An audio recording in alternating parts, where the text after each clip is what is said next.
Olá! Neste vídeo vamos apresentar e explicar o texto O que é a Filosofia da Mente, de João de Fernando Teixeira. O objetivo do nosso vídeo é mostrar o que a filosofia da mente estuda, quais são os principais problemas dessa área da filosofia e por que essas questões continuam sendo tão importantes até hoje. Quando falamos em mente, estamos falando de coisas que fazem parte do nosso dia a dia, como pensamentos, emoções, sentimentos, dores, desejo e consciência. No entanto, mesmo sendo algo tão próximo de nós, a mente é extremamente difícil de definir e de explicar. Ao longo da história, diversos filósofos, cientistas e religiões tentaram entender e explicar o que é a mente e como ela se relaciona com o corpo e com o cérebro. Algumas teorias afirmam que a mente é parte diferente do corpo, enquanto outros acreditam que ela é parte do funcionamento do cérebro. Neste vídeo, vamos percorrer essa discussão passo a passo, explicando o que são os fenômenos mentais, a relação entre mente e cérebro, as principais teorias filosóficas sobre o tema, a discussão sobre máquinas e inteligência artificial e, por fim, o problema da identidade pessoal. Olá! Nessa primeira parte, nós vamos falar o que é a filosofia da mente, quais são seus principais problemas e por que ela é tão importante. Bom, a filosofia da mente é uma área da filosofia que se dedica a investigar a mente humana, ou seja, é tudo aquilo que envolve pensamentos, emoções, decisões, percepções e consciência. Diferente de outras áreas da filosofia, ela está diretamente ligada a questões do nosso dia a dia, como pensar, agir, sentir dor e até mesmo lembrar do seu passado.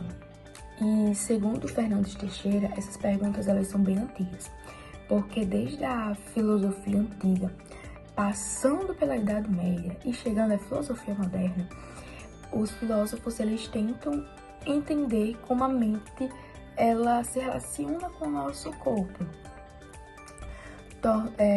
Então, durante muito tempo, acreditou-se que a mente era algo totalmente diferente do nosso corpo. E muitas vezes a mente ela era chamada de alma. Bom, e mesmo com o surgimento da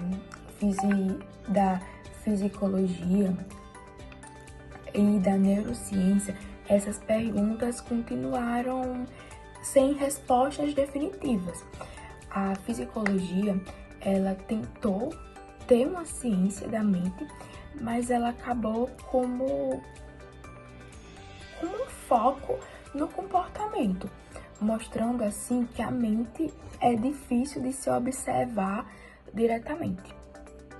E a filosofia da mente, ela surge como um campo que tenta refletir criticamente sobre esses limites da ciência, questionando o que é pensar, o que é consciência e o porquê somos humanos.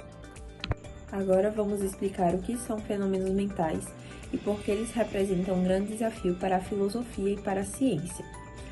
Os fenômenos mentais são basicamente tudo aquilo que acontece na nossa mente: pensamentos, emoções, desejos, sensações e sonhos. O autor destaca que esses fenômenos têm características muito particulares. Primeiro, eles são invisíveis. Não importa o quanto a ciência avance, ninguém consegue ver um pensamento ou uma emoção dentro de um cérebro. O que se vê são apenas neurônios, impulsos elétricos e reações químicas. Segundo, os fenômenos mentais não são mensuráveis. Não existe uma régua ou um aparelho capaz de medir exatamente quão triste você está ou quão feliz você está. Além disso, eles são subjetivos e privados. Apenas o próprio indivíduo tem acesso direto à sua mente. Se alguém diz que está sentindo dor, não há como comprovar isso de forma absoluta. Essas características explicam por que a mente sempre foi considerada algo misterioso e por que ela resiste a explicações puramente científicas.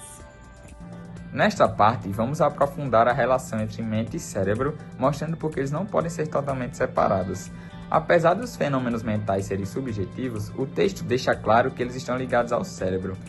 Um exemplo simples é o uso de medicamentos. Quando uma pessoa toma um medicamento para dor ou para ansiedade, o medicamento age no cérebro, mas os efeitos podem ser sentidos na mente.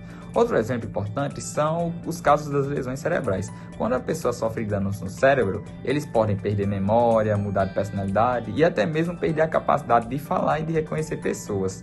Esses exemplos mostram que não é possível tratar a mente como algo totalmente independente do corpo.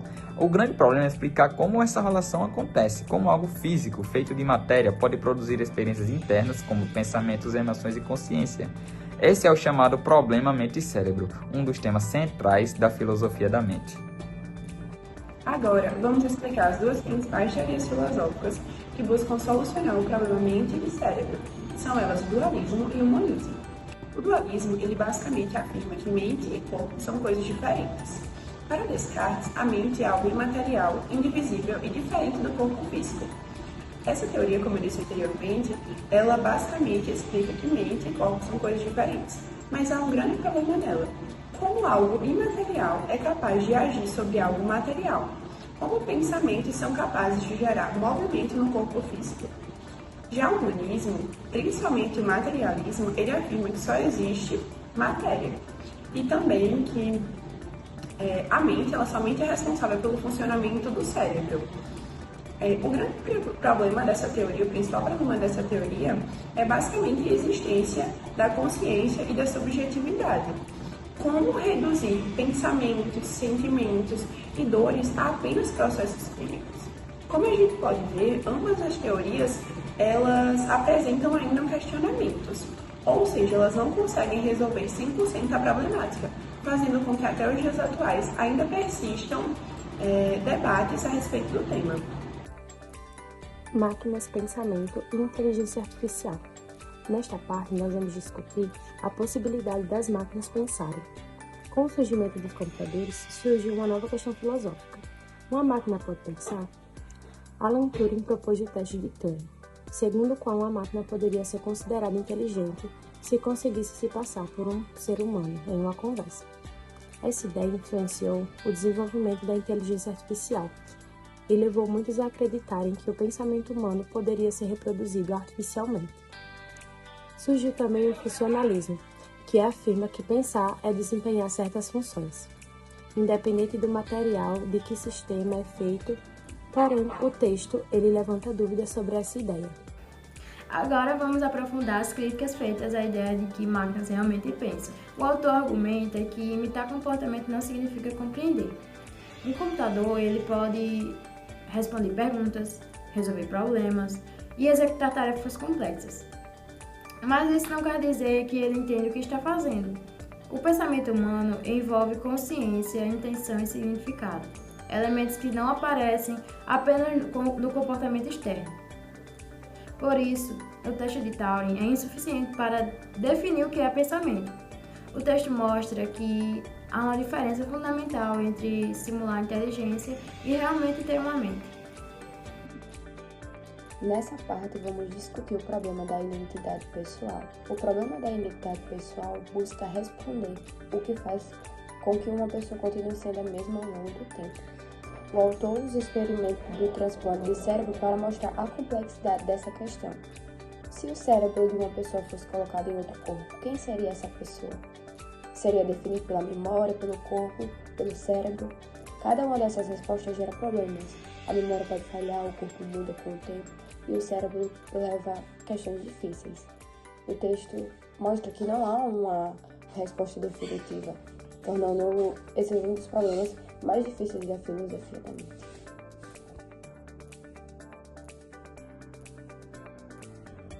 Para finalizarmos, vamos retomar os principais pontos abordados ao decorrer do nosso vídeo. A filosofia da mente mostra que, apesar dos avanços da ciência, a mente humana continua sendo um grande mistério. Problemas como a relação entre a mente e o cérebro, a natureza da consciência, a possibilidade de máquinas pensarem e a identidade pessoal continuam em aberto. Essas questões são importantes porque nos ajudam a refletir sobre quem somos e sobre os limites do conhecimento humano. O texto de João Fernando Teixeira deixa claro que compreender a mente talvez seja um dos maiores desafios da filosofia.